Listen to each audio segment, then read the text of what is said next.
Deputetja bosnjake Duda Balje tha se nevojitet vërtet një marrëveshje e fortë për zgjidhjen e ngërçit politik në kuvend. Ajo tha para vazhdimit të seancës konstituive sot se duhet ndonjë hap konkret.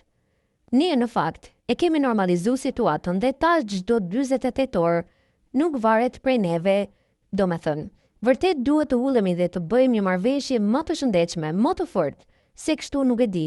Unë vërtet nuk kam ide se çfarë mendojnë brenda partive të mëdha të shqiptarëve, por vërtet për mua personalisht është marrë dhe nuk e shoh arsye për të qenë prezente në seancë.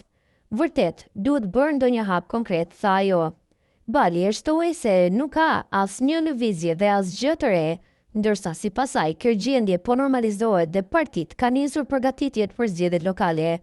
Ajo tha se LDK-ja ka bërë një hap konkret me propozimin për qeveri të unitetit, po është një prej ideve që është konkrete.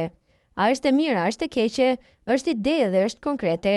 Ata i kanë konkretizuar me 15 pika, a janë të realizueshme, a nuk janë është plan. Inshallah edhe këto dy partitë e tjera dalin me një plan konkret, edhe mbase ne duhet me vendos cili është më i miri. Bile LDK-ja ka bërë një hap konkret. Deputetja tha se do të votonte për një qeveri me partitë ish opozitës, por përmendi kushtin e saj për krijimin e një komune bosnjake. Po, unë pata një kërkesë konkrete për një komunë bosnjake dhe unë ndërkohë fola edhe me opozitën për këtë, e cila është kërkesë nacionale, nuk është e imja apo e partisë, dhe unë mora si një dritë të gjelbërt.